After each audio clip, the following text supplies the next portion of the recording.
relatives and not being able to. And I was just a little kid, so I didn't really understand why. But as I got older, I realized we had drug addiction in my family, including later cocaine addiction.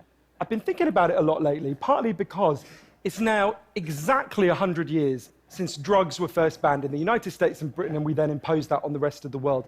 It's a century since we made this really fateful decision to take addicts and punish them and make them suffer because we believed that would deter them, it would give them an incentive to stop. And a few years ago, I was looking at some of the addicts in my life who I love and trying to figure out if there was some way to help them. And I realized there were loads of incredibly basic questions I just didn't know the answer to. Like, what really causes addiction? Why do we carry on with this approach that doesn't seem to be working? And is there a better way out there that we could try instead? So I read loads of stuff about it, and I couldn't really find the answers I was looking for. So I thought, okay, I'll go and sit with different people around the world who've lived this and studied this and talk to them and see if I can learn from them. And I didn't realize I would end up going over 30,000 miles at the start, but I ended up going and meeting loads of different people, from a transgender crack dealer in Brownsville, Brooklyn, to a scientist who spends a lot of time feeding hallucinogens to mongooses to see if they like them. It turns out they do, but only in very specific circumstances. To the only country that's ever decriminalized all drugs, from cannabis to crack, Portugal. And the thing I realized that really blew my mind is almost everything we think we know about addiction is wrong. And if we start to absorb the new evidence about addiction, I think we're going to have to change a lot more than our drug policies. But let's start with what we think we know, what I thought I know, right? Let's think about this middle row here, right? Imagine all of you, for 20 days now, went off and used heroin 3 times a day. Some of you look a little bit more enthusiastic than others at this prospect. Don't worry, it's just a thought experiment. Imagine you did that, right? What would happen? Now, we have a story about what would happen that we've been told for a century. We think because there are chemical hooks in heroin, as you took it for a while, your body would become dependent on those hooks, you'd start to physically need them, and at the end of those 20 days, you'd all be heroin addicts, right? That's what I thought. First thing that alerted me to the fact something not right with this story is when it was explained to me, if I step out of this TED Talk today and I get hit by a car and I break my hip, I'll be taken to hospital and I'll be given loads of diamorphine.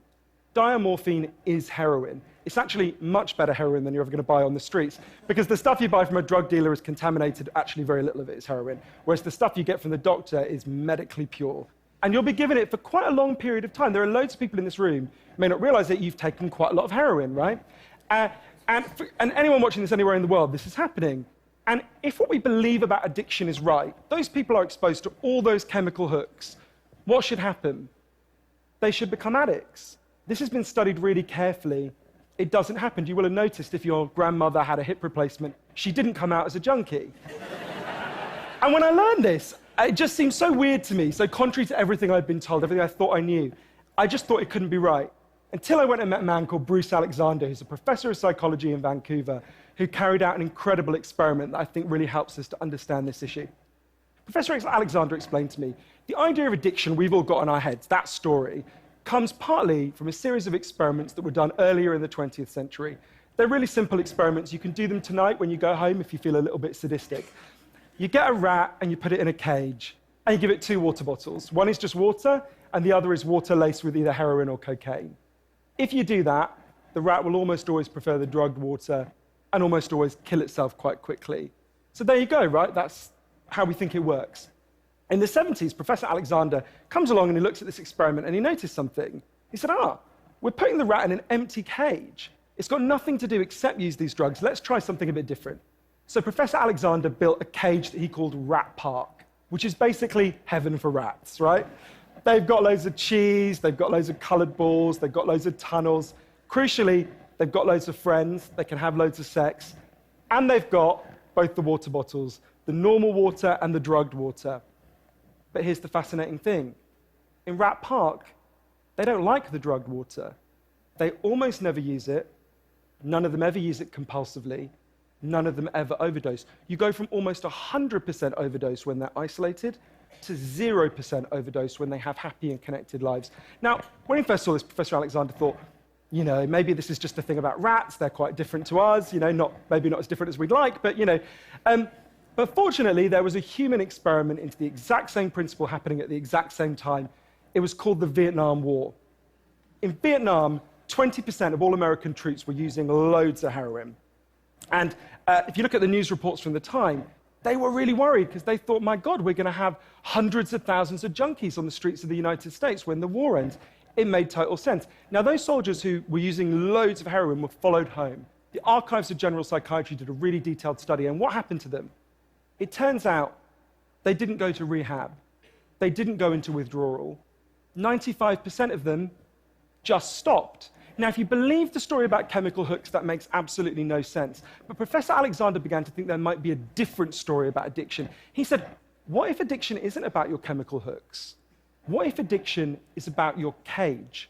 What if addiction is an adaptation to your environment? Looking at this, there was another professor called Peter Cohen in the Netherlands who said, maybe we shouldn't even call it addiction. Maybe we should call it bonding. Human beings have a natural and innate need to bond. And when we're happy and healthy, we'll bond and connect with each other. But if you can't do that because you're traumatized or isolated or beaten down by life, you will bond with something that will give you some sense of relief. Now, that might be gambling, that might be pornography, that might be cocaine, that might be cannabis, but you will bond and connect with something because that's our nature. That's what we want as human beings. And I think, at first I found this quite a difficult thing to get my head around, but one way that helped me to think about it is, and I can see, I've got over by my seat there a bottle of water, right? I'm looking at lots of you, and lots of you have bottles of water with you, right? Forget drugs, forget the drug war. Totally legally, all of those bottles of water could be bottles of vodka, right? We could all be getting drunk, I might after this. But we're not, right? Now, because you've been able to afford the approximately a gazillion pounds that it costs to get into a TED Talk, I'm guessing you guys could afford to be drinking vodka for the next 6 months. You wouldn't end up homeless. You're not going to do that. And the reason you're not going to do that is not because anyone's stopping you. It's because you've got bonds and connections that you want to be present for. You've got work you love. You've got people you love. You've got healthy relationships. And a core part of addiction, I came to think, and I believe the evidence suggests, is about not being able to bear to be present in your life. Now, this has really significant implications. The most obvious implications are for the war on drugs, right? In Arizona, I went out with a group of women who were made to wear T-shirts saying I was a drug addict and go out on chain gangs and dig graves while members of the public could jeer at them. And when those women get out of prison, they're going to have criminal records that mean they'll never work in the legal economy again. Now, that's a very extreme example, obviously, in the case of the chain gang, but actually almost everywhere in the world we treat addicts to some degree like that. We punish them, we shame them, we give them criminal records, we put barriers between them reconnecting.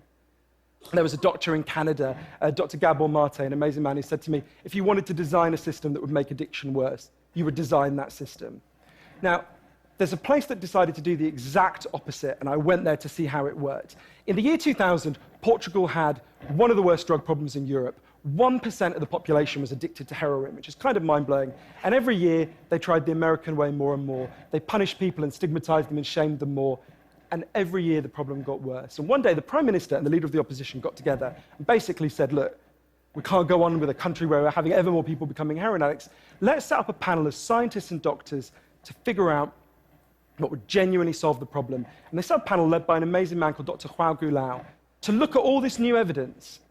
And they came back and they said, decriminalize all drugs, from cannabis to crack.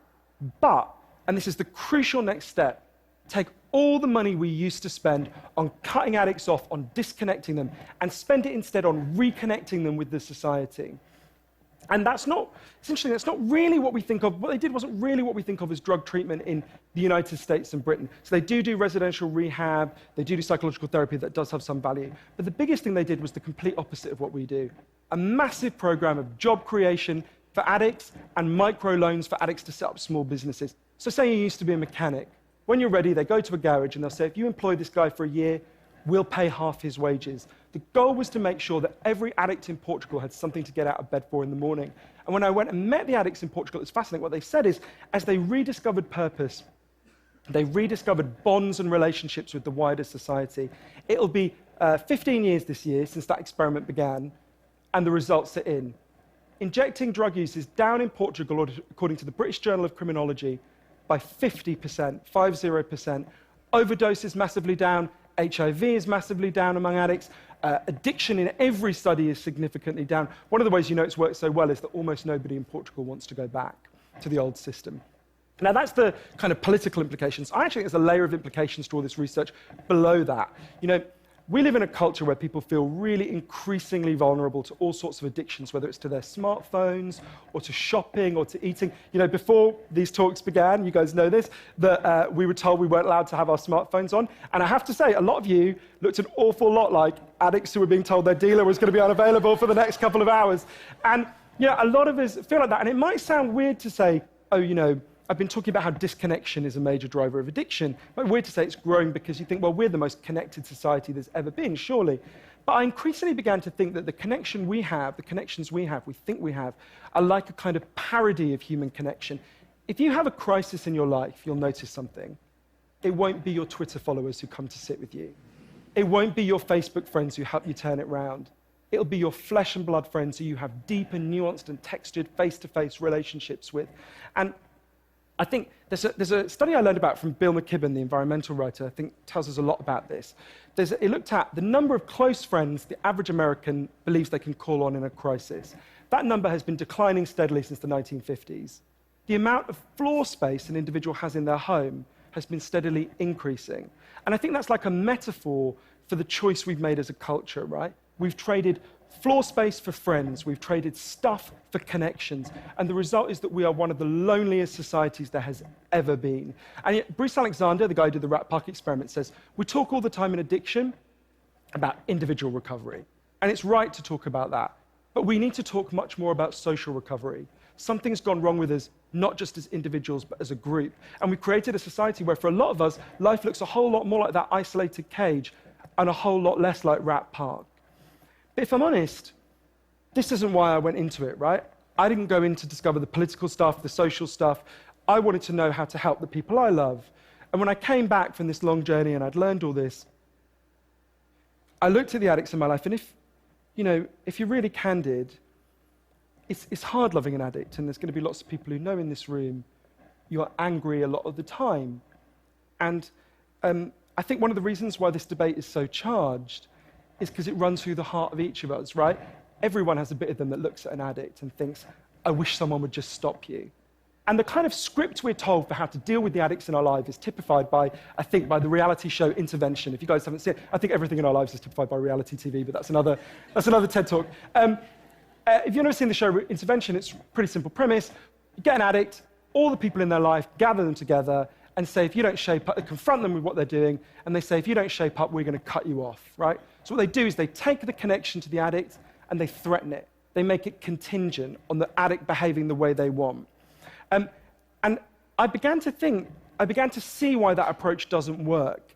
And I began to think that almost that's like the importing of the logic of the drug war into our private lives. So I was thinking, well, how can I be Portuguese, right? And what I try to do now, and I can't tell you I do it consistently, and I can't tell you it's easy, is to say to the addicts in my life that I want to deepen the connection with them, to say to them, I love you whether you're using or you're not. I love you whatever state you're in, and if you need me, I'll come and sit with you because I love you and I don't want you to be alone or to feel alone. And I think the core of that message, you're not alone, we love you, has to be at every level of how we respond to addicts, socially, politically, and individually. For 100 years now, we've been singing war songs about addicts. I think all along we should have been singing love songs to them, because the opposite of addiction